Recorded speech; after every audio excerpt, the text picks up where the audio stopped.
এই গত বুদ্ধ পূর্ণিমায় আমাদের বাড়িতে সত্যনারায়ণ পুজো ছিল। সেদিন পুজো দেখতে দেখতে একটা দারুণ বিষয় মাথায় এলো।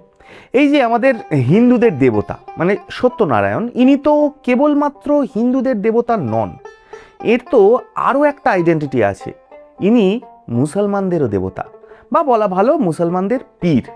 তো সেই চিন্তা নিয়ে একটু পড়াশোনা শুরু করলাম, আর যা পেলাম তাতে করে বেশ মাথা ঘুরে যাওয়ার জোগাড়। দারুণ একটা ইতিহাস, লোকসংস্কৃতি আর ঐতিহ্য মাখানো এক কাহিনী পেলাম। আজ বরঞ্চ সেই নিয়েই আলোচনা করা যাক। নমস্কার, আমি দীপ থট চ্যানেলের এই ভিডিওতে সবাইকে স্বাগত জানাই।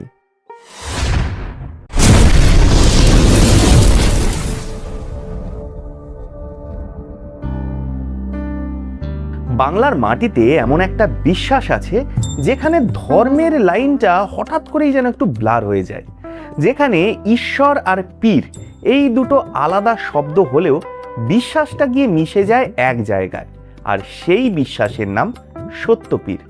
চলুন একটু পিছন ফিরে দেখা যাক, একটু ডিটেলে দেখা যাক। সময়টা প্রায় ১৬০০ শতাব্দীর শুরু। বাংলা তখন বদলাচ্ছে, শাসন বদলাচ্ছে, সমাজ বদলাচ্ছে, মানুষের চিন্তাধারাও ধীরে ধীরে চেঞ্জ হচ্ছে। আর ঠিক এই সময়ে ধীরে ধীরে লোকের মুখে মুখে ছড়িয়ে পড়তে শুরু করলো একটা নাম। কি নাম? না, সত্যপীর। মুসলিম সমাজে তাকে ধরা হতো এক অলৌকিক ক্ষমতার পীর হিসাবে। কেউ বলতো উনি মক্কার পীর, আবার কেউ কেউ ভাবতো উনি আসলে খোদারই এক রূপ, ফকিরের বেশে মানুষের মাঝে ঘুরে বেড়াচ্ছেন। কিন্তু আসল টুইস্টটাই এখানে। এই সত্যপীরকে ঘিরে যে বিশ্বাস, সেটা কিন্তু একদমই ওয়ান সাইডেড নয়। এর ভিতরে লুকিয়ে আছে আর একটা চেনা নাম, সত্যনারায়ণ। হিন্দুদের খুব পরিচিত এক দেবতা, যার পুজো এখনো প্রতি ঘরে ঘরে হয়। এবার প্রশ্নটা তো এসেই যায়, এই দুটো জিনিস এত ক্লোজ হয়ে গেল কিভাবে? এটার কিন্তু কোনো একটা স্পেসিফিক উত্তর নেই। অনেকের মতে আগে বাংলায় সত্যনারায়ণ পুজো ছিল, তারপর যখন মুসলিম শাসন শুরু হলো তখন অনেক মানুষ ধর্ম বদলালেও পুরনো অভ্যাস পুরোপুরি ছাড়তে পারেননি। কিন্তু তখন একটা সমস্যা, নারায়ণ নামটা তো হিন্দু দেবতার, সেটা তো রাখা যাবে না। তখন তারা একটা স্মার্ট কাজ করলো, নারায়ণ বাদ আর তার জায়গায় বসিয়ে দিল পীর। ব্যাস, সত্যনারায়ণ থেকে হয়ে গেলেন সত্যপীর। এতে নতুন ধর্মের নিয়মও ভাঙা হলো না, আবার পুরনো বিশ্বাসটাও একেবারে হারিয়ে গেল না। কিন্তু আবার সবাই এটা মানেন না। কিছু গবেষক আবার বলছেন যে না, গল্পটা উল্টোও হতে পারে। আগে থেকেই মুসলিম পীরদের নিয়ে বিশ্বাস ছিল, আর সেখান থেকেই ইন্সপায়ার হয়ে হিন্দুরা সত্যনারায়ণের পুজোকে ডেভেলপ করেছে। মানে কে আগে কে পরে, এটা নিয়ে কিন্তু আজও ডিবেট চলছে।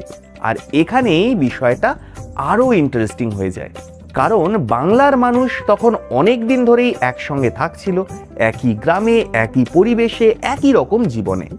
ধীরে ধীরে একে অপরের রীতিনীতি, বিশ্বাস সবকিছুই একটু একটু করে মিক্স হতে শুরু করেছিল।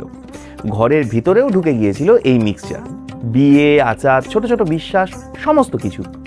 তো এমন একটা জায়গা থেকে এমন একটা বিশ্বাস তৈরি হওয়া কিন্তু খুব অস্বাভাবিক কিছু নয়, যেটা দুই দিক থেকেই অ্যাকসেপ্ট করা যায়। সত্যপীরকে নিয়ে আরও অনেক ইন্টারেস্টিং থিওরি আছে। অনেকে বলেন উনি নাকি আসলেই একজন মানুষ ছিলেন, কেউ বলেন এক ব্রাহ্মণ কন্যার গর্ভে নাকি তাঁর জন্ম, আবার কেউ তাকে মেলান সুফি সাধক মনসুর আল হাল্লাজের সঙ্গে, যিনি নিজেকে সত্য বলে পরিচিত করেছিলেন। আবার কেউ কেউ ফেমাস সুফি সাধক আব্দুল কাদের জিলানির সঙ্গেও এর মিল খুঁজে পান। কিন্তু অনেস্টলি বলতে গেলে এগুলোর কোনোটারই কোনো সলিড প্রুফ নেই। তবু একটা জিনিস ক্লিয়ার, মানুষের মনে উনি একেবারে দৈবিক জায়গা নিয়েই আছেন। আর এই বিশ্বাস শুধুমাত্র থিওরিতে আটকে থাকেনি। বাংলার লোককথায় সত্যপীরকে নিয়ে অনেক গল্পও আছে।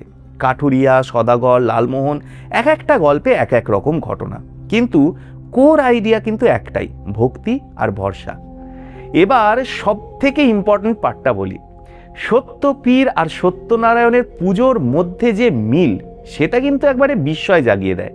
দুটোতেই কোনো আইডল নেই, তার বদলে একটা পাট, একটা কাঠের তক্তা, ফুল দিয়ে সাজানো, আর প্রসাদ হিসাবে আছে সিডনি, যেটা বেসিক্যালি একটা অফারিং, মঙ্গল কামনায় এটা দেওয়া হয়। এমনকি কিছু ব্রত কথায় নাকি সরাসরি এও বলা আছে যে সত্যনারায়ণ নাকি পীরের রূপ নিয়েছিলেন। মানে দুই নাম কিন্তু আসলে একই সত্তা। এবার আজকের দিনে কি অবস্থা?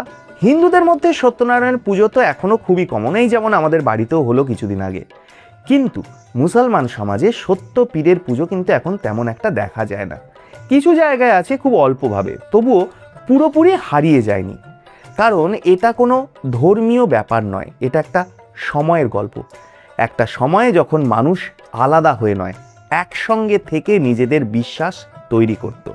আর ঠিক সেই কারণেই সত্যপীর শুধু একজন পীর নয়, শুধু একজন দেবতাও নয়, তিনি আসলে বাংলার সেই মিশে থাকা গল্পগুলোর একটা জীবন্ত এক্সাম্পল।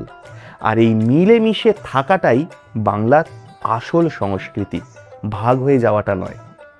কেমন লাগলো আজকের এই ভিডিও তা কিন্তু অবশ্যই জানাবেন কমেন্ট করে। আর এইরকমই পুরাণ, ইতিহাস, ভূগোল, বিজ্ঞান, সিনেমা, এন্টারটেনমেন্ট দুনিয়ার নানা বিষয়, নানা অজানা কথা, অজানা রহস্য জানতে সাবস্ক্রাইব করুন ডিপ থট। পাশে থাকা বেল আইকনটা প্রেস করতে ভুলবেন না। আর হ্যাঁ, এই ভিডিওর ডেসক্রিপশনে এই চ্যানেলের ফেসবুক পেজ, ইনস্টা হ্যান্ডেল আর হোয়াটসঅ্যাপ চ্যানেলের লিঙ্ক রয়েছে।